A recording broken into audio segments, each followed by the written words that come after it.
उसकी सभा दे केवल कर्मां दे विचार है, बाकी कुछ भी नहीं। वो नहीं देखता इसका रंग की, इसका रूप की, इसकी नस्ल की, इसकी भाषा की, इसका मजहब की, इसका मुल्क की, इसकी कौम की है, ये नहीं देखता। परमात्मा इन्हों नहीं देखता। परमात्मा केवल कर्म देखता है। कर्मे कर्मे होए विचार। महात्मा बुद्ध ने किधर एक ऐलानिया दो वचन कह दिते सन,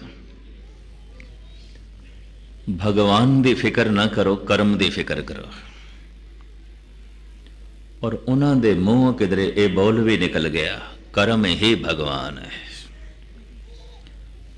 इस देश के कर्मकांडी लोगों ने महात्मा बुद्ध को नास्तिक कह दिता। ये भी मैं अर्ज करते हैं, कर्म करने भी पैंदे, कर्म छोड़ने भी पैंदे ने। इसे नु गुरु अर्जन देव जी ने कहा, कर्म करत होवे नह कर्म, तिस बैसनों का निर्मल धर्म। अगर कर्म छोड़ने नहीं पे तो समझना ये मंजिल ते नहीं पहुंचे। अगर ये गड्डी तो उतरदा ही नहीं पिया तो अजय गड्डी ठिकाने ते नहीं पहुंची। अगर ये बेड़ी तो उतरदा ही नहीं पिया तो अजय बेड़ी पार नहीं पहुंची। ते पार पहुंच के अगर कोई बेड़ी नू सिर ते चुक लवे, मंजिल ते पहुंच के अगर कोई आखे मैं गड्डी तो उतरना ही नहीं, मैं ते गड्डी दे विच बैठना है, तो इस मनुख ने बिना लक्ष्य दे, बिना मनोरथ दे सफर किया है। मंजिल नू समझे बिना इन्हें सफर किया है। मैं फिर अर्ज करा, नहीं लोड़ पैंदी बेड़ी दी जद पार हो जाए, उतरना पैंदा गड्डी तो जद मंजिल ते पहुंच जाए। थाली एक पासे कर देनी पैंदी है जद रोटी खा लईए, भोजन छक लईए, फिर तो एक पासे करनी पैंदी। सारा कर्म कांड व्यर्थ हो जाता है जद कोई उसकी बख्शिश का पात्र बन जाता है। कर्म ते चलना है, कर्म ते थकेवा है। लेकिन मैं फिर अर्ज करा, महात्मा बुद्ध ने कर्मा ते इस वास्ते जोर देता कि परमात्मा की अदालत प्रभु केवल कर्म दे विचार करता है, रंग दे नहीं, रूप दे नहीं, नस्ल दे नहीं। संसारिक तल ते जद भी कोई उन्नत होवेगा कर्म दे तल ते परमार्थ तल ते जद किसी ने उन्नत होना या होवेगा कर्म छुट जाणगे, अगे लंघे, कर्मा तो अगे लंघे। हुण कर्म करदा नहीं, कर्म उस तो होंदे ने। कर्म करत होवे नह कर्म, तिस बैसनों का निर्मल धर्म। एक ते कर्म दा मैं करता और मैं कर रहा, मैनू दुनियावी लाभ चाहिए, दुकान खोल रहे हैं, बिजनेस कर रहे हैं, काम धंधा कर रहे हैं, इस कर्म नाल करता भाव चाहिए। लेकिन कोई वाहिगुरु वाहिगुरु जप रहे है, कोई दान पुण्य कर रहे हैं, सेवा कर रहे हैं, अगर इस नाल भी करता भाव है तो एक कर्म संसारी हो गया। तो संसार का कोई कर्म भी शुद्ध नहीं आता, मैला आता है, मलीन आता है। इस वास्ते महाराज कहते निर्मल धर्म नहीं है, क्योंकि कर्म ही निर्मल नहीं है।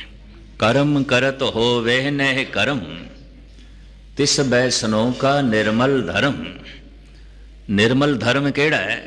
जो निर्मल कर्म ते खड़ा है। ते निर्मल कर्म केड़ा है? जिस दे नाल करतापन नहीं, मैं नहीं कर रहा, कर्म हो रहे हैं, मैं करदा नहीं पिया। जैसे फुल सुगंध दे नहीं रहा, सुगंध उस तो निकल रही है, ओवरफ्लो है, कतईयो वंड नहीं रहा, उस तो निकल रही है, उछल रही है। सूरज रोशनी वंड नहीं रहा, दे नहीं रहा, स्वभावक निकल रही है, उसका स्वभाव हो गया। इस तरह शुभ कर्म जे स्वभाव बन गया, करतापन नहीं हो रहे ने उस तो कर्म, ये कर्मा तो अगे चला गया, इससे कोई बख्शिश हो गई है। कर्म करत होवे नह कर्म। जिन्ने चिर तक मनुख कर्म दा करता है वो कर्म संसारी ने, ते संसारी कर्म करते भाव तो बिना हो भी नहीं सकते। उस दे संसारिक लाभ चाहिए, करतापन चाहिए। मैं दुकान खोल रहा, मैं काम धंधा कर रहा, ये सब कुछ मैं कर रहा, इतना चाहिए। लेकिन ये सेवा मैं की है, दान मैं दिता है, ये ज्ञान मेरा है, ये साधना मेरी है। और जितना मेरा मेरा भाव इस दे नाल जुड़ेगा तेरा प्रगट ही नहीं होएगा।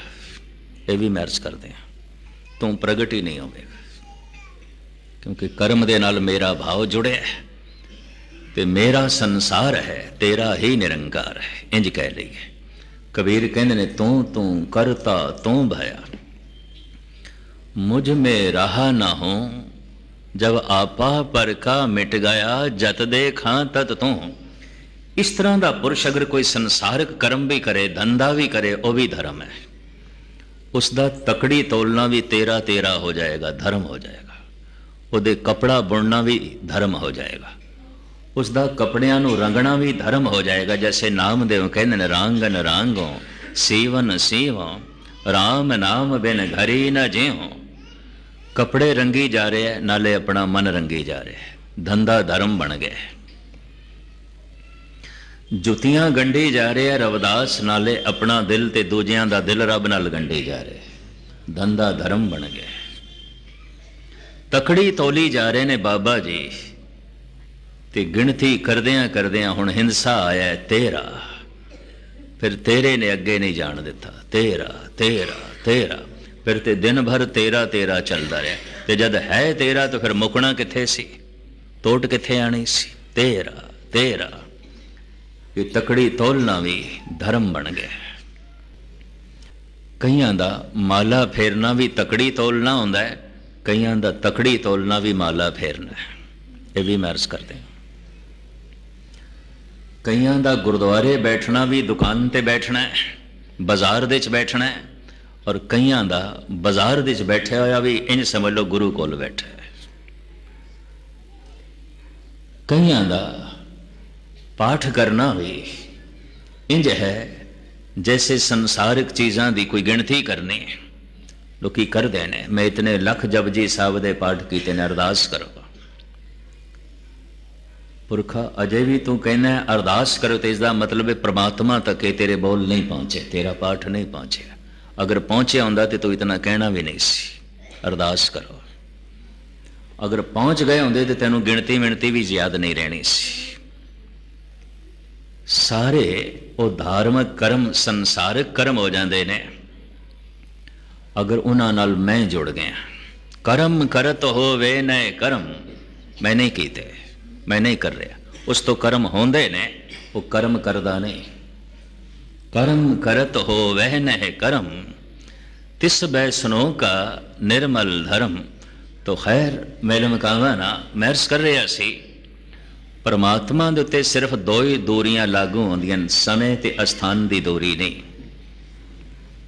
दूरी लागू होंदी है समझ दी, दूरी लागू होंदी है चेते दी, सिमरती। मेरी सिमरती च नहीं, मेरी समझ दे च नहीं।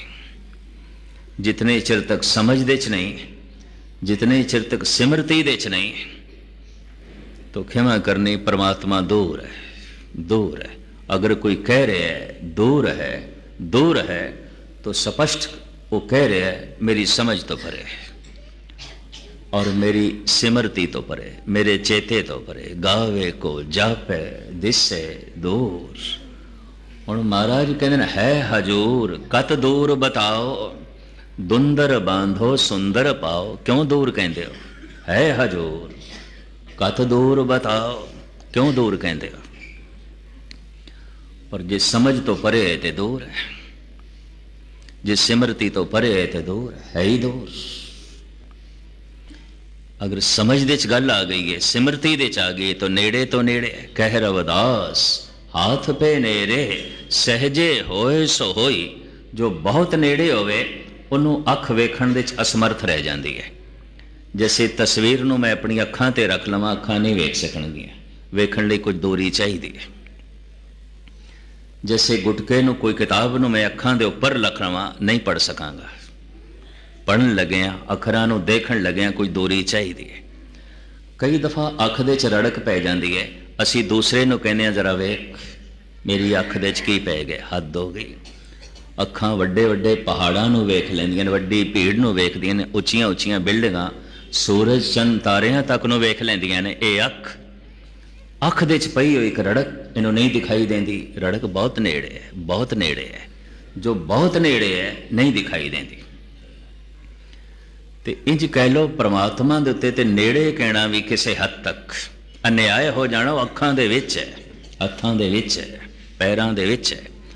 उसदी होंद तो बिना ते पैर चल भी नहीं सकते, उसदी होंद तो बिना ते अखां वेख भी नहीं सकती, उसदी होंद तो बिना ते जबान बोल भी नहीं सकती। वो तो इतना नेड़े, वो तो इतना नेड़े है। हजूर कत दूर बतावो, दुंदर बांधो सुंदर पाओ। भाई साहब भाई नंदलाल जी कहते ने, ब्राह्मण मुश्ताक के बुत जाहिद फिदाए खान का। भाई साहब भाई नंदलाल, ब्राह्मण भगवान दी प्रस्तिश लई, ओदी झलक वेखण लई मंदिर चाहिए और मूर्ति चाहिए। ब्राह्मण मुश्ताक के बुत जाहिद फिदाए खान का। खान का खाना खुदा मस्जिद चाहिए, नमाज रही, ये खुदा का घर चाहिए, खाना खुदा मस्जिद। पर भाई साहब कहते हर कुजा जामे मुहब्बत दीदैम सरशारस्त। मैं ते जिथे तक देखदा सब कुछ खुदा दा ही घर है और कुछ है ही नहीं, सब भगवान दा मंदिर है। जो दी से सो तेरा रूप, गुण निधान गोविंद अनूप। जो कुछ भी दिखाई दे रहे है गोविंद है। सगल भवन की मूर्त एका, मुख तेरे टकसाला। समूह ब्रह्मंडो सिख दी मूर्ति दिखाई दिता है, हुण होर केड़ी मूर्ति बनाई है? गुरु नानक सगल भवन की मूर्त एका। तेरी मूर्ति मैं नहीं बना सकता, फिर मैं तेरा करता, तू मेरी कृत है। अकृता कृत है, अमृता मृत है। गुरु गोबिंद सिंह जी महाराज कहते तू अकृत है, मेरी कृत नहीं हो सकता। अगर मैं तेनू बना सकदा, तू मेरी कृत हो सकता है, तो फिर तू अमृत नहीं है, मैं तेनू मिटा भी सकदा। अकृता कृत है, अमृता मृत है, तू मेरी कृत नहीं है, इस वास्ते तू अमृत है, तेनू मिटाया नहीं जा सकता। इसे नु गुरु नानक देव जी कहते थापिया ना जाए, कीता ना होए, आपे आप निरंजन सोए। एकाग्रता बख्शनी, दूरी लागू होंदी है परमात्मा ते केड़ी समझ तो परे, सिमरती तो परे। अस्थान दी दूरी नहीं है, समय दी दूरी नहीं है, अस्थान दी दूरी नहीं है, समय दी दूरी नहीं है, समझ दी दूरी है, सिमरती दी दूरी, चेते दे च नहीं है, याद दे च नहीं है। कारण सिमरती दे च क्यों नहीं है? सिमरती मनुख दी जड़ी चेते शक्ति है, याद शक्ति, मन का एक हिस्सा। याद ओही आउंदा है जो अपना है, याद उस तक पहुंचती है जो अपना है। जो अपना नहीं उस तक याद पहुंचती ही नहीं, वो याद आउंदा ही नहीं। जिसका प्रभाव पै गया तो जो अपना है बार बार याद आउंदा है, भुलाइए तां भी याद आउंदा है। और जो अपना नहीं तो जिस तो मन प्रभावित नहीं, याद करिए तां भी भुल जाता है। मैं एक उदाहरण देना होना, जे पुत्र नूं याद करना है, वाजा वजाण की लौड़ है, तबला खड़काण की लौड़ है, तो खिमा करनी कोई दर्शन फिलसफा घोटण की लौड़ है, कोई विचारां की लौड़ है, कोई कथा की लौड़ है। पुत्र की याद आपे आउंदी है, मित्र की याद आपे आउंदी है, परिवार की याद आपे आउंदी है। निरंकार नूं याद करना है तो कीर्तन भी करिए, कथा भी करिए, सेवा भी करिए, दान पुण्य भी करिए, पर सब कुछ करदे आया भी वो याद नहीं आउंदा, नहीं आउंदा। कारण गुरु अर्जन देव जी महाराज कहने ने, याद का एक अपना मनोविज्ञान है, सिमरती का। जो अपना है वही चेते च आउंदा है, दूसरा नहीं। जो अपना है वही याद आउंदा है, दूसरा